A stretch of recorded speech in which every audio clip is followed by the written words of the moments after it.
Welcome. Thank you so much for joining me on the Socially Delightful podcast.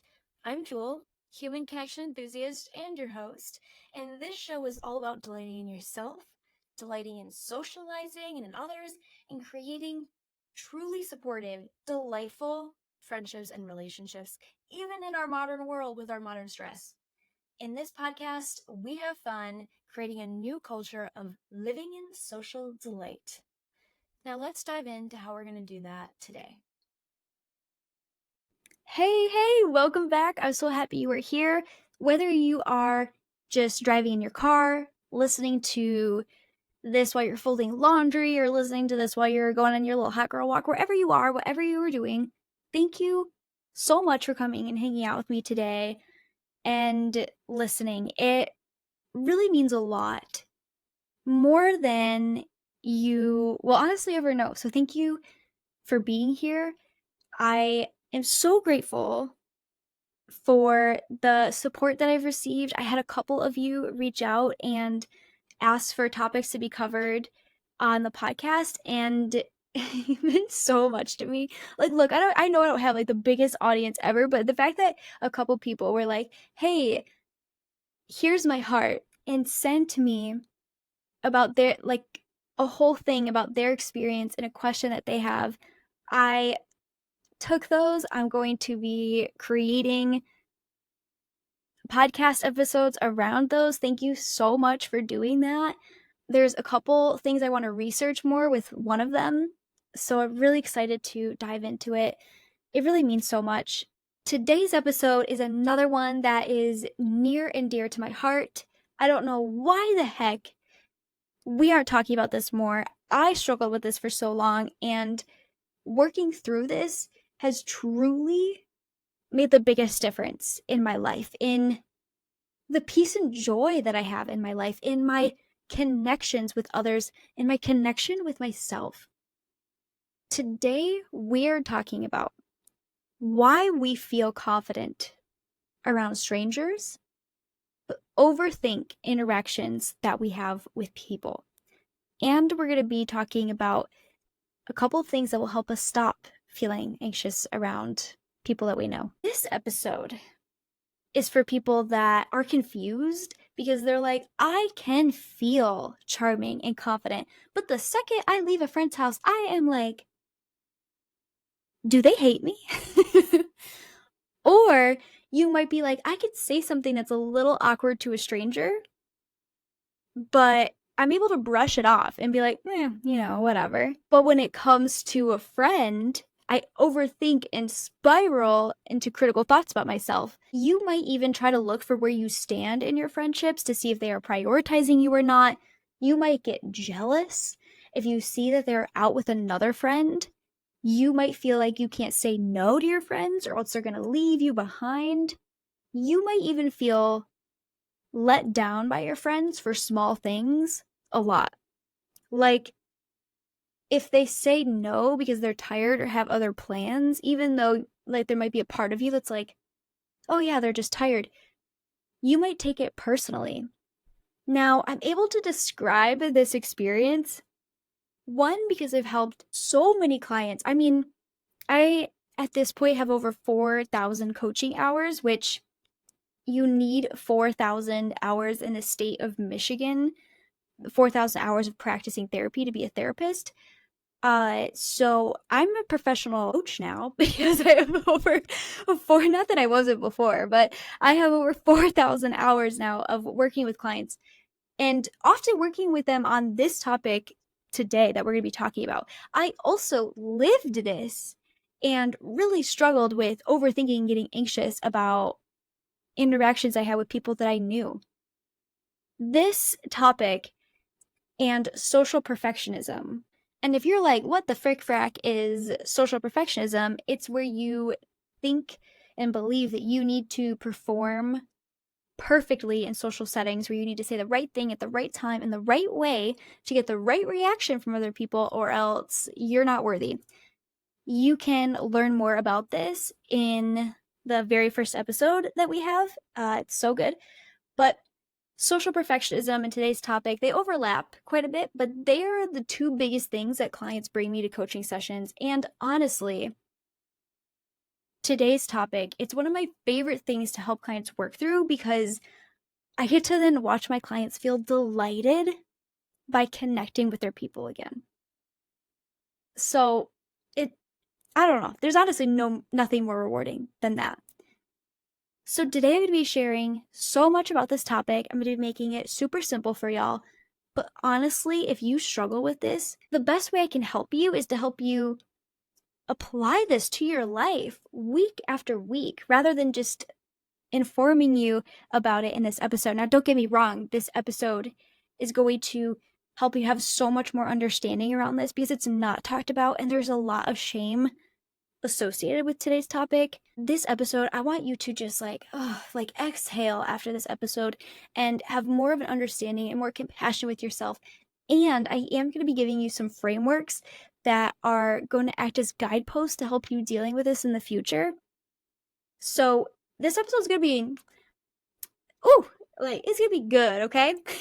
However, truly the best way I can help you apply this to your life and help change your life with this work is to work together one-on-one. So don't hesitate to sign up for your free consultation because this shit sucks and it feels so good to feel lit up by connecting with your people.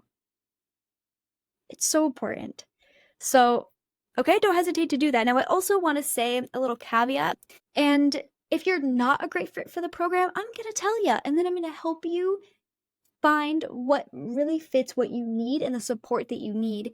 And I had somebody say, and clearly, they, this client did end up working with me, but clearly they had a little bit of mistrust at the time because I told them, hey, if you're not a great fit for the program, I'll tell you by the end of the consultation. And they were like, how do I know you're really going to do that?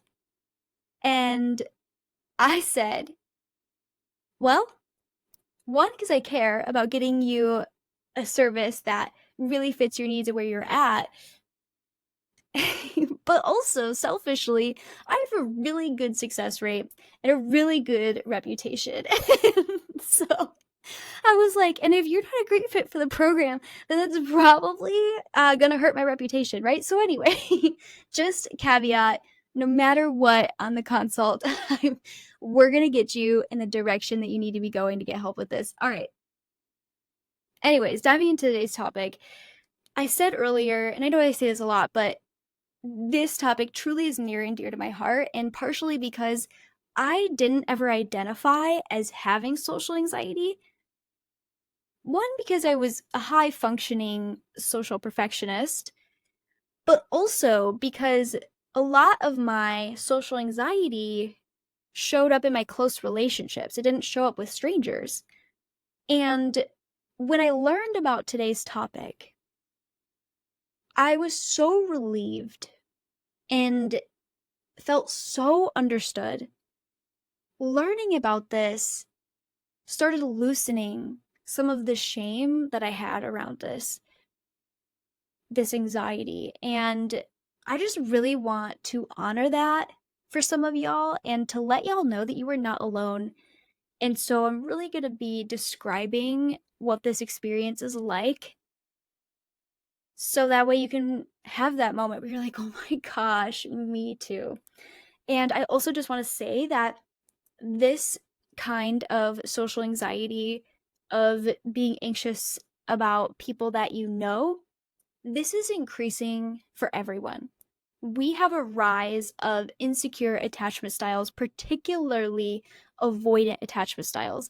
We have a rise of social media and phone addictions, and truly, social media and phone addictions are hurting our connections way more than we realize. We will get into that today in ways that might surprise you, okay? We will get to that later today. And we've had a steadily increase in loneliness since the 1970s. Hasn't slowed down. We also have had a steady increase in social anxiety, so much so that social anxiety is starting to become our new normal. And yet nobody talks about being anxious about people that you know, right? But this is increasing for so many of us. So to show how common of a topic this is, I went deep into Reddit and looked up keywords about this. And so I think some people explain this really well. They said, like Reddit users said things like, I don't have too much of a problem talking to strangers, like having brief conversations. And I don't really like calling clients, but with practice, I have managed to do that. But when it comes to acquaintances in particular, such as when I go to my hometown at Christmas and there are people I knew from school or from going out, I feel anxious and like I can't talk to anyone.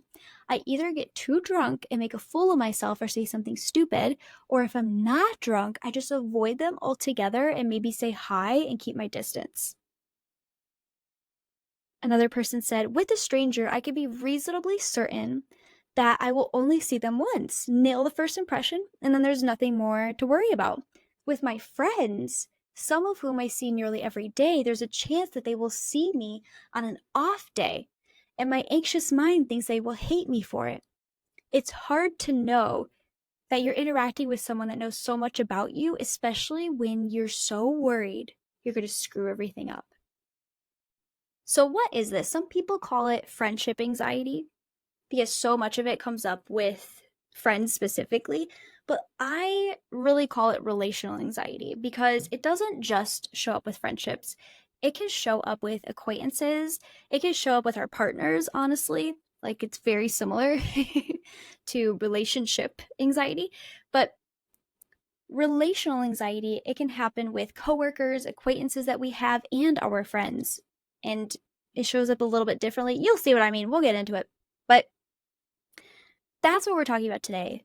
Relational anxiety. Anxiety we get about people that we are relating to, about people that know us, about people that see us, about our friends. And so to really debunk something before we dive into what we can do about this relational anxiety is we need to debunk something first. And that is what social anxiety really is, because so often we think social anxiety is, oh, I'm anxious about being judged in social settings, in like large groups or with people I don't know. A lot of times we think social anxiety is this shyness of meeting new people, of interacting with large groups of people, but we're not. And I'll show you. The National Institute of Mental Health says that social anxiety is an intense, persistent fear of being watched and judged by others. This fear can affect work, school, and other daily activities. It can even make it hard to make and keep friends. And then it goes on to say, the good news is social anxiety is treatable, and it absolutely is. A lot of times, we just need to develop some new skills. Like there's not so many, but there's so much research around a few like practices with social anxiety that make the world of difference. And that is what I love helping people do. But anyway, as you can see in this example about social anxiety, none of that is around like meeting new people. It even says hard to meet new people, but make and keep friends, right? So this is not like just shyness. Like social anxiety is not just shyness. It is the anxiety, again, of relating to other people, which is why we're calling it relational anxiety today. This type of anxiety is comprised of feelings of worry, inadequacy, and anxiousness related to platonic relationships. And there's an article that I'm going to be referencing quite a bit today. It's by Tara Seedbolt. So she talks about how friendship anxiety isn't like a diagnosable condition, and people with social anxiety disorder or like generalized anxiety disorder or just anxiety experience it, but also that it can happen to anyone. It can happen to anyone, right? And so some of the signs and symptoms of this include trouble fully trusting friends and family, physical reactions such as rapid heartbeat when thinking about an interaction with friends, like overthinking, worrying that you don't have enough friends, worrying that your worth is dependent on the number of friends that you do have, distorted thinking patterns that have you constantly replaying and overthinking conversations or interactions with friends. people pleasing, and avoiding friends in attempt to avoid rejection or conflict. One more here. The last trigger we're going to mention is also seeking constant reassurance from friends, such as, do you hate me? Or are you mad at me? So, what is causing this, right? And why is this increasing for damn near everyone? Now, Tara's article mentions that there are some genetic and environmental factors at play, like just like in general for people's like predisposition to anxiety. But there are some like common triggers. So we're going to be talking more about how this relational anxiety really manifests and how it comes about. But here's some like common triggers that can start it like in the moment. So more digital interactions and fewer in-person meetings. Okay? Smartphones, social media. We do not realize how much these are hurting our connections and honestly like our social well-being.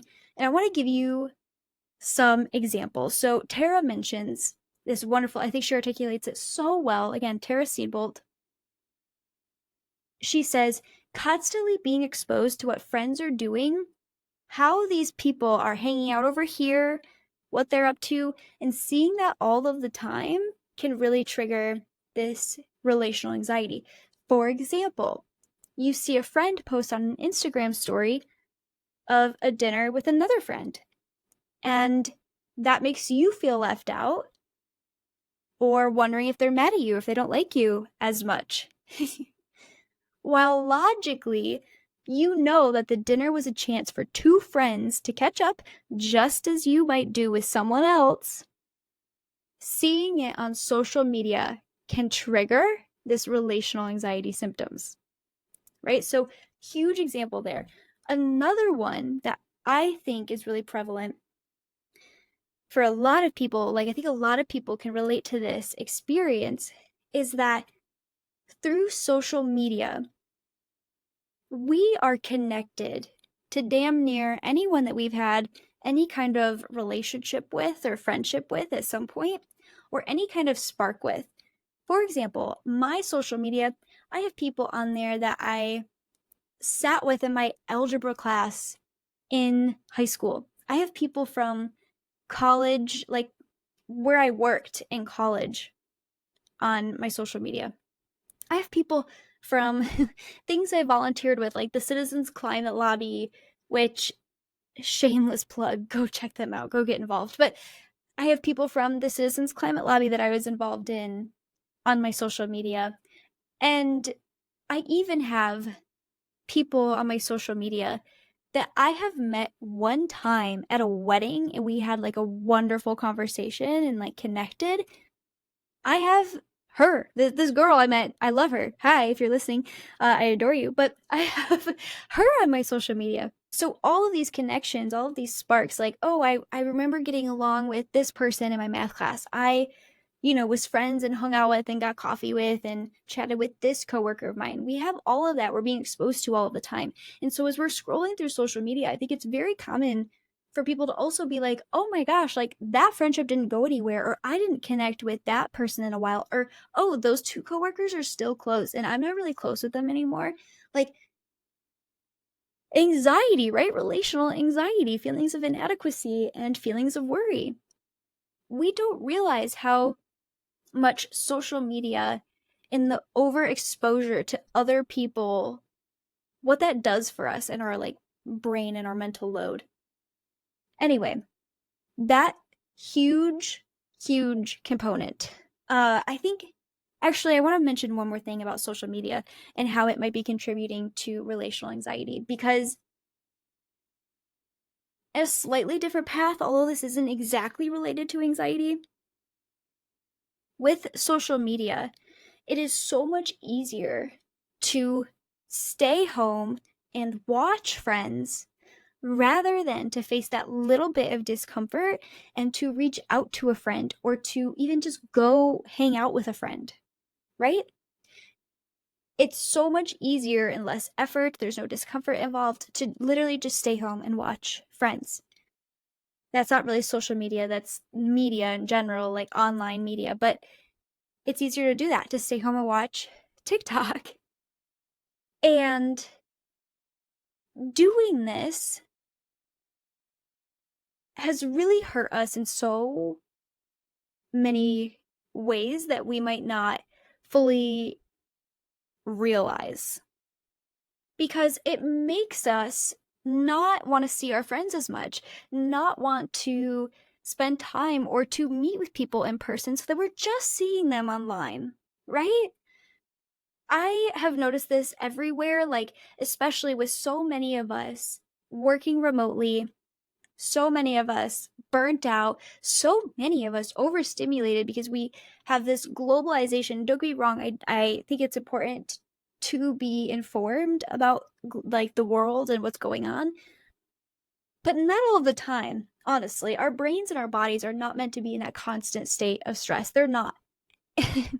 And we're being exposed to that all of the time through social media. And then when we think about going and connecting with people, it becomes like a chore. I think this is a huge part of it. Like social media, online media has really impacted us in ways that we don't fully understand. And I don't think won't for a while. But anyway, there's that. Some other common triggers that can bring on relational anxiety is past experiences related to rejection or conflict, or even trauma, right? Like this is very common with insecure attachments because it's like what causes insecure attachments, right? Like we have past experiences where we felt abandoned or where we don't trust others. So there's that. And so those are some common triggers and things that come up, but I also want to emphasize that the COVID-19 pandemic, also a lot of people really started experiencing friendship anxiety because we were not spending time with people in person, which in-person interaction is the most connective interaction, and we were spending less time with people in person. We were spending more time engaging with our friends online or watching them online, and separated from each other people, or separated from other people. That has really increased social anxiety, which again, a branch of that is relational anxiety for basically all of us, right? Now, those are some common triggers. The biggest reason why we have this type of anxiety is because we are afraid of our people rejecting us. And we might not like it if a stranger rejects us, but for a lot of us, if a stranger rejects us, it's not that weighted. Because then we can think, they don't really know me. Right? The reason why we have relational anxiety, the thing that fuels it, is the weighted rejection of, oh my gosh, they know me and they rejected me. So that must mean that I'm unlovable. If somebody knows me, is close to me, and doesn't want me, or judges me, or rejects me. Now, I do want to say fearing rejection on some level is totally normal and will never go away. Because we can have some fear about losing a connection with someone because we might be like, oh, it'll be hard to find another connection like this one. Or, oh, it'll take time to create another connection like this one. So I don't want to lose it, right? Totally normal fear. Like a person can be filled to the brim with self-worth, confidence, and have such a secure attachment. And they will have at least some fear of rejection, or they will be hurt by a rejection. Totally normal. But it's not that normal fear of rejection that's causing us to have this relational anxiety and overthinking. Again, it's the weight and the meaning that we assign to the rejection of, oh, they know me, they see me, so this rejection means I'm not lovable. And all of us have our own brand of that. Like, oh, this person sees I'm not cool enough. Now, every single week, I have someone say, oh my God, I can't believe I said the word cool. Like, am I so middle school? Y'all, it's so common. It doesn't matter how old you are, like 14 to 60s, doesn't matter. So, we all have our own brand of this, of being like, oh, they see I'm not cool enough. They see I'm not fun enough. They see I'm too sensitive. They see I'm weak. They see I'm too angry. They see I'm too defensive, right? They see whatever our own brand of it might be. And so they don't value me. And that means I'm not worthy, I'm not enough, and I'm not lovable. It's this weighted rejection and the meaning that we assign to it that causes relational anxiety. We are just afraid that our bestie will reject us and leave us behind. We are afraid that if she did, that we would make it mean that we are unworthy and unlovable and that there's nothing we can do to solve our unworthiness and unlovability. So then we think we just have to suffer with our unlovability for the rest of our lives. Y'all, our brain loves to think in general that emotion. I have this hair. Sorry if you see me grabbing it. But our brain loves to think as emotions as final because they honestly used to be.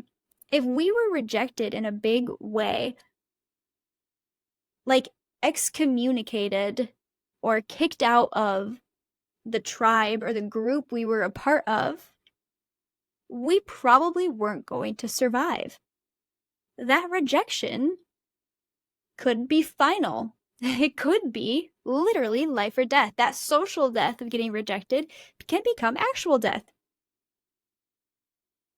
Same thing goes with anxiety. Like, our brain is wired to be like, oh no, survive. This could be life or death. This feeling could be final.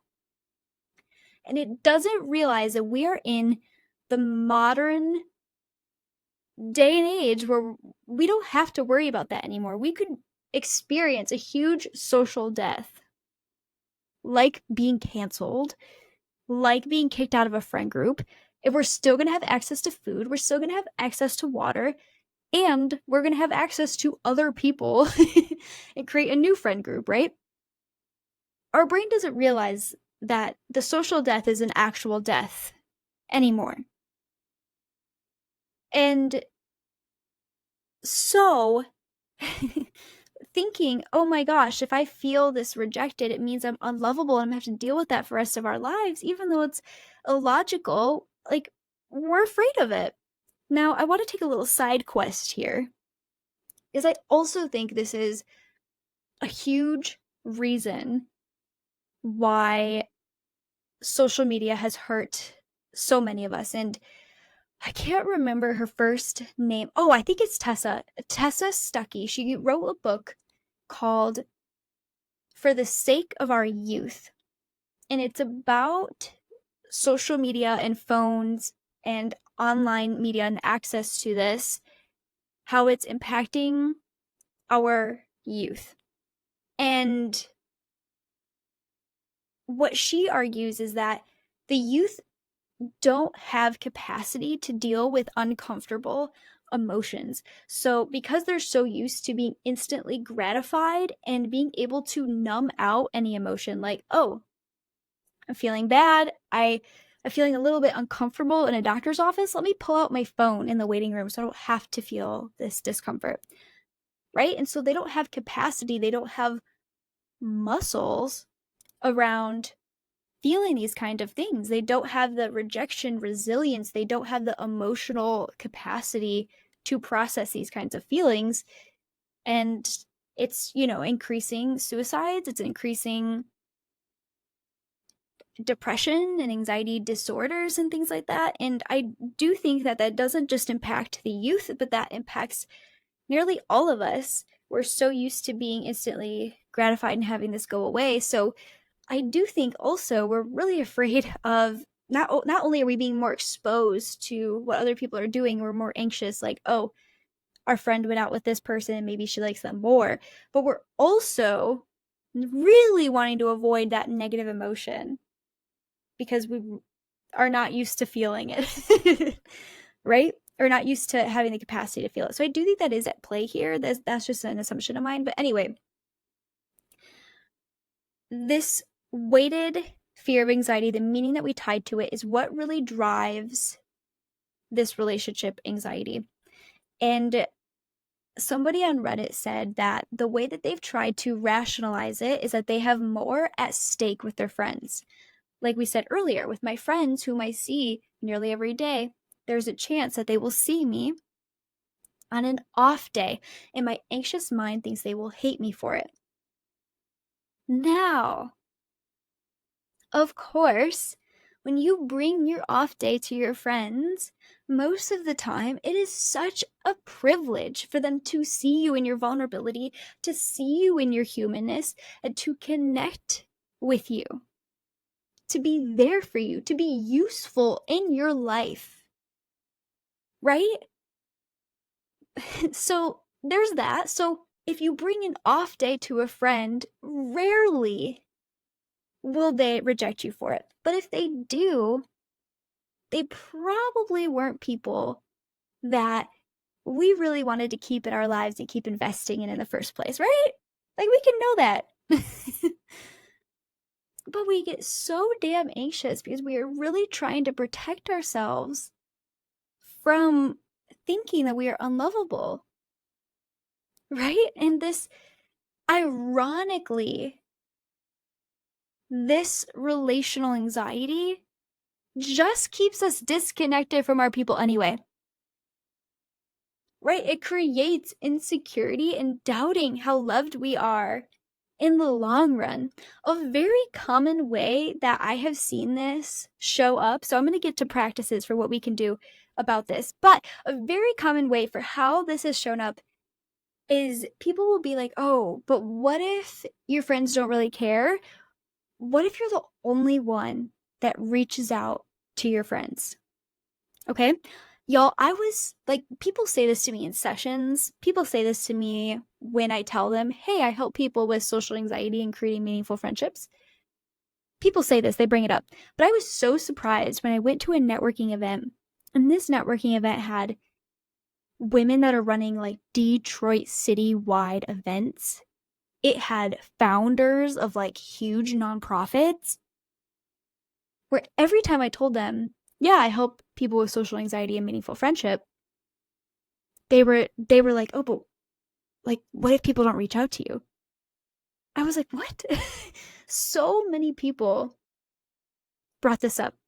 This is a huge way that I see relational anxiety pulling up and keeping us disconnected from other people, is because we're keeping score in our friendships. We're looking at, oh my gosh, do they reach out to me?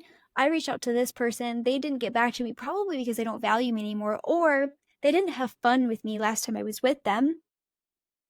And we get in our heads about this, and it makes us not want to reach out to people. It makes us feel let down by people. It makes us feel resentful. It can make us also just not feel connected to our people. It literally, like, the relational anxiety of, oh, I'm afraid of this rejection going away because I'll make it mean something about me. When we let relational anxiety run its course, we let it make us feel like we have that insecurity, like, oh, I'm not fun, I'm not cool enough, and it separates us from our people anyways. It just makes us more secure, more disconnected, and more anxious in the long run. And think about it.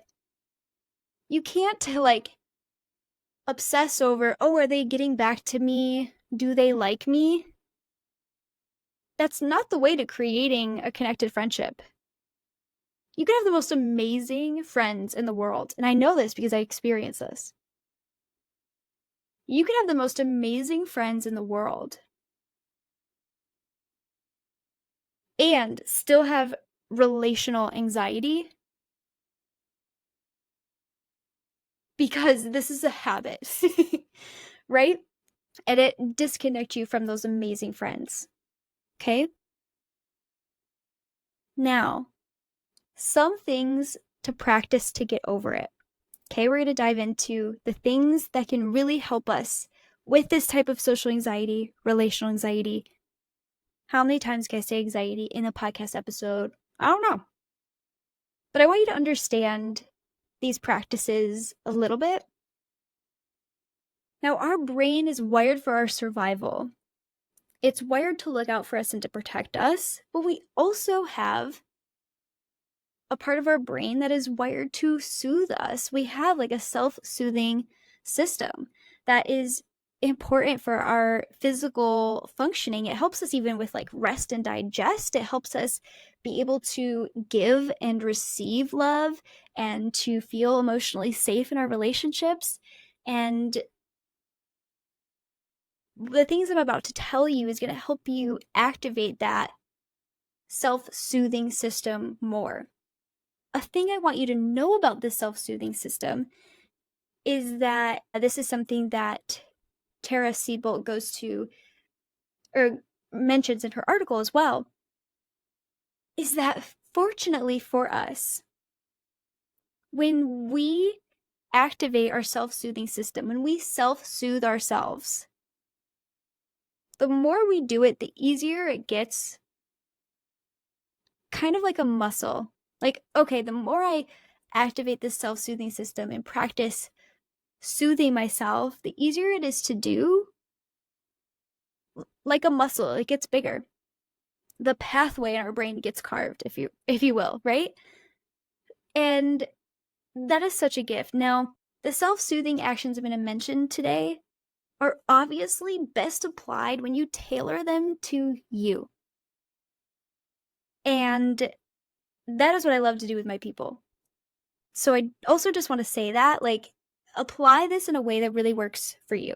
So the very first thing is to be mindful of what's happening. So often we just react to the relational anxiety. We take it as an observation of, oh, they totally were judging me for saying that. Or, oh, they're hanging out with this person more. They don't really care about being close with me anymore. Right? We just take those and believe those as observations. And being mindful helps us out of that a little bit. And it helps us realize, like, oh, this is just what I'm experiencing. This is honestly what this episode will do for you when you leave here today, is you're going to have more awareness and be more mindful anyway. So congratulations and props to you for coming here, for being here, and for listening to this episode about this, because this is already going to help you. Because when you experience these kind of thoughts of, oh my gosh, do they hate me? Are they mad at me? Or these feelings of anxiety, it's going to be so much easier for you to be like, oh, this is just relational anxiety talking. This doesn't mean this is true. Or Tara Seedbolt says, or noticing and being like, oh, I am noticing that I am overthinking. One thing we talk about a lot in my sessions is, oh, this is just my brain trying to protect me. This is just my brain trying to look out and make sure that I'm not being rejected, or this is just a feeling. This is just anxiety. Because what is anxiety at the end of the day? It's an increase in heart rate, shallow breath, it's tinkles, right? Like, at the end of the day, anxiety is just a collection of sensations in your body. And when you are mindful of that and in that, you're not going to buy into the thoughts and spiral.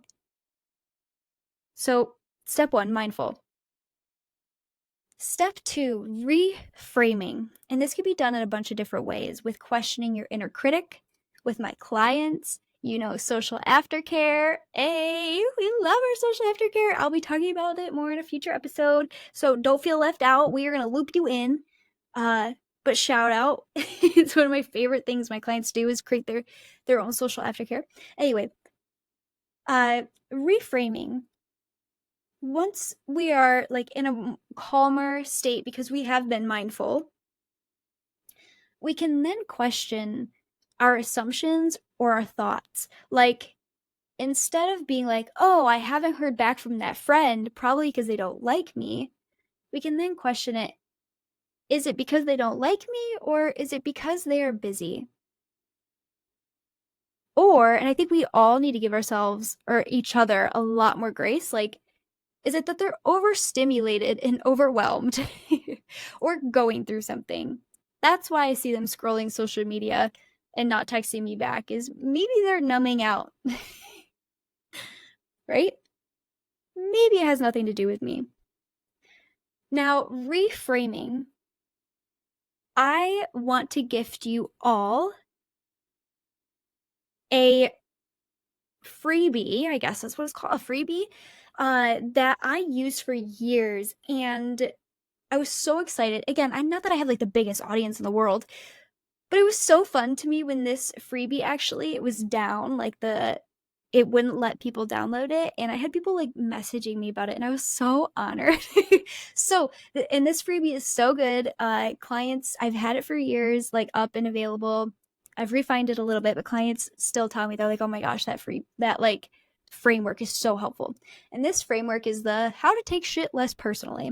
So, a free guide all about taking shit less personally. It's going to help you so much, but it's a framework that will help you question those thoughts and assumptions that you might be having. It's a very simple way to start applying the work in this episode. So I'm excited to give it to you. So check out down below. For that, it'll be sent straight to your inbox. And also, thank you to my virtual assistant, Sam, for setting that up for us. So shout out to Sam. So that's going to be so helpful. Honestly, too, what's also going to help you, because so often the thoughts are, oh, do they not like me? And is it because I'm not enough, right? Like, we make it so personal about us when we're having these relational anxiety thoughts. So I also really recommend listening to a previous episode of what my fat ass taught me about other people's opinions. So good. That will really help too. But anyway, so being mindful, reframing these thoughts. And then the next thing I want to say is self-acceptance and compassion, because relational anxiety really runs off of judging ourselves and self-criticism, right? And then because when we judge ourselves and are critical of ourselves, we assume other people are going to judge us for the same thing, or other people are going to see what we think is not enough about us and judge us for that too, right? And self-acceptance is so huge, is so helpful for that. There has been tons of research and evidence that says that self-acceptance, self-compassion reduces stress, reduces anxiety, and increases self-esteem. It is so huge. Besides like just trying to think positive thoughts, like self-acceptance is actually more helpful in that. Says science, okay? So I wanted to offer you this analogy that I heard from Matthew Hussey. I thought it was so beautiful. And I actually was inspired by this analogy, and I was like, I'm not going to wear makeup for this episode, which, as if you can see on Spotify or YouTube, I am in my late 20s and have acne. But anyway, this analogy is we were all given ingredients in life. We were given the ingredients of our bodies. We were given the ingredients of the nature of our personalities, our brains, right? Like what we like. We were given the ingredients of our childhood, of our past experiences, of our parents, of our socialization. Here are the ingredients that we have. And instead of looking at these ingredients and being like, these ingredients ain't shit, these ingredients aren't enough, these ingredients need to change for me to have a better life, because there's no, if you have those ingredients and you're thinking that, it's not going to change those ingredients, right? But instead, being like, how can I be the best chef I can be and cook the most delicious and scrumptious life, relationships with these ingredients that I have? Now, as you can look at my face, because y'all, I was like, oh, I gotta put makeup on to record this episode. I don't want to. And I was like, you know what? I'm gonna talk about this analogy. I'm gonna be inspired by this analogy, and I'm just not gonna freaking wear it. I don't want to. But as you can see on my face, I have quite a few marks. And although I've gotten, oh my goodness, 1,000 times better at managing this, I have light, mild dermatillomania. It used to be worse when I was growing up, and that is a compulsion to pick at your skin. And although I've gotten a lot better at it and have really allowed like the urges of it, I still have those compulsions and react to them sometimes. And I have, as you can tell, the evidence on my face. Because honestly, I really don't have that bad of acne. I have this. And this is the ingredient that I'm working with.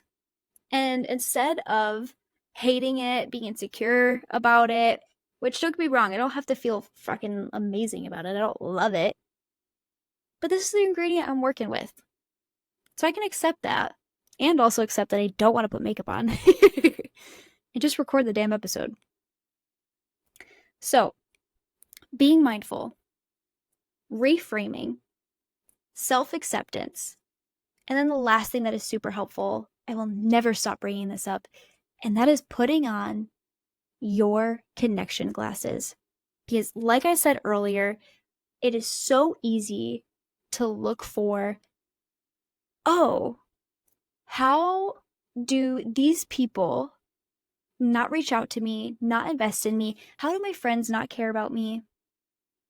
Now, I've recorded this a few times, so I actually can't remember if I said this example, but like the people at the networking event that were coming up to me and they were like, but what do you do if someone doesn't reach back out to you? You know, like that's the thing.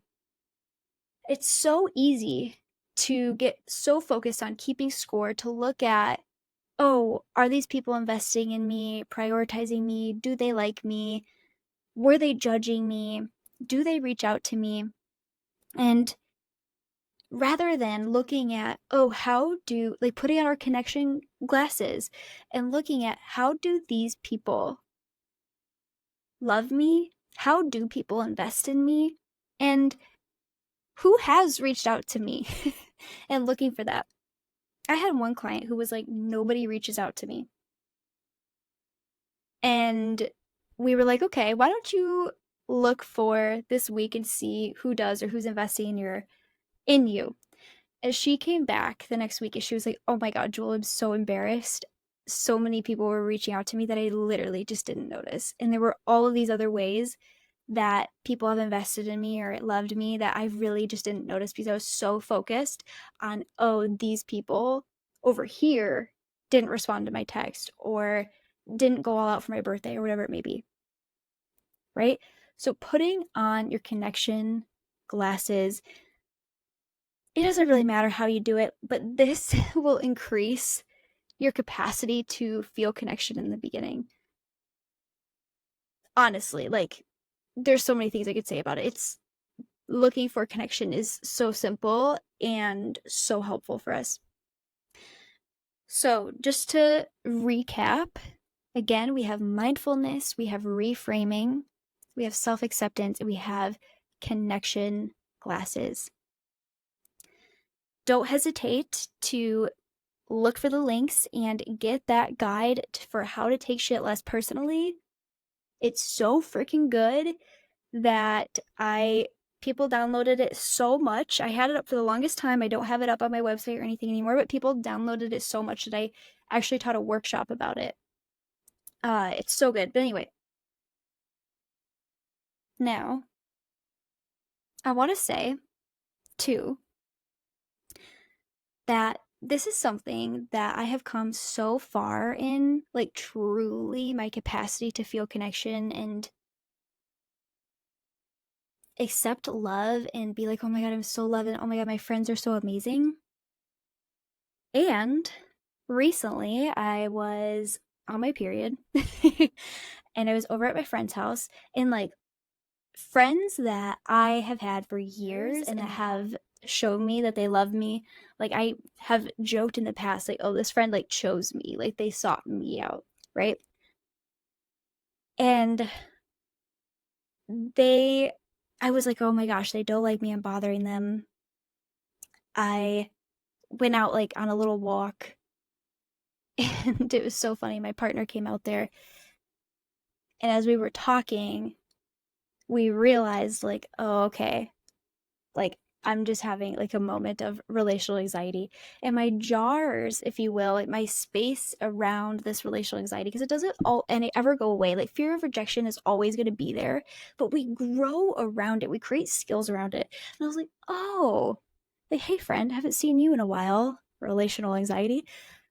And my partner made this joke, and he was like, what are all the ways that they do love you?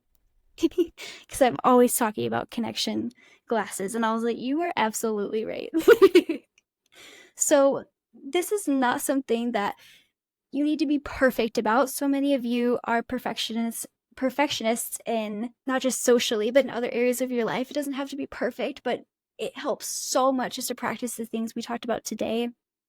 And truly doing this and doing the things that I talk to you about that will help you self-soothe have radically changed my life. Not only have they helped me feel more connected to other people, but truthfully has been a part of me de-shaming myself, which I'll probably talk about in the future, but has been a part of me de-shaming myself and taking a heavy backpack of shame and anxiety that I felt like I wore, like taking it off.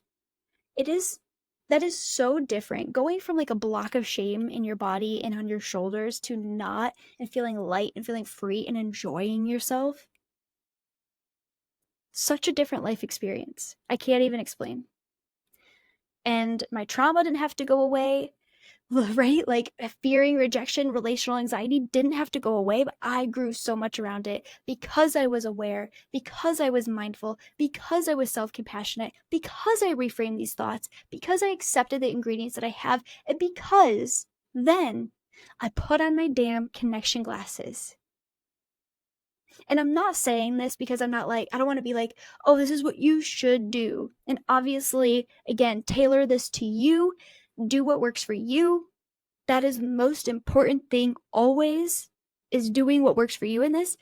But I say this so passionately because this can change. I had a client recently graduate from the program, and not graduate, that's not the right word. You don't ever like superhuman your way out of this shit. But anyway, she just completed the program. And in her testimonial, she said, I never thought this could go away. I thought I would deal with this for the rest of my life. And then she put in capital letters, I was so wrong. Okay. And I just want you to know that. I want you to know that I see you. If this is you experience this, I see you. And this can change. Not because you will be quote unquote better if this happens, but you can have a more self-loving experience. And now I know you care about connecting with others, or else you wouldn't be here listening. So I know you already have beautiful connections in your life. The stuff we talked about today will help you put relational anxiety to the side, enjoy your connections more, and create more social delight and meaningful connection. And if you want a simple and fun way to do this, to make new friends, to all of the things, honestly, like deal with relational anxiety, social anxiety, if you want a fun way to do that, you are always welcome to sign up for a consult, and I will help you find the program, whether it's mine or something else's, that fits your needs. Thank you all so much for hanging out with me today. I hope this helped you feel more understood, empowered, held, and seen. I wanted an episode like this for so long, so damn bad. And so, we're in this together, y'all. Let me know if there's another topic you really want me to cover, because I am here for you. Okay? All right. Talk soon. Thanks for joining me on the Socially Delightful podcast. I'm Jewel, and I'm truly so grateful that you came and hung out with me today. If this podcast meant something to you, it would mean so much to me if you left me reviews. That way I could keep making content that you love. And if you really want to make my whole day, share this podcast to your Instagram story and tag me at Connection with Jewel so I can shout you out. Or send me a message and let me know what resonated with you or what you want to hear next. And I'll see you at the next episode.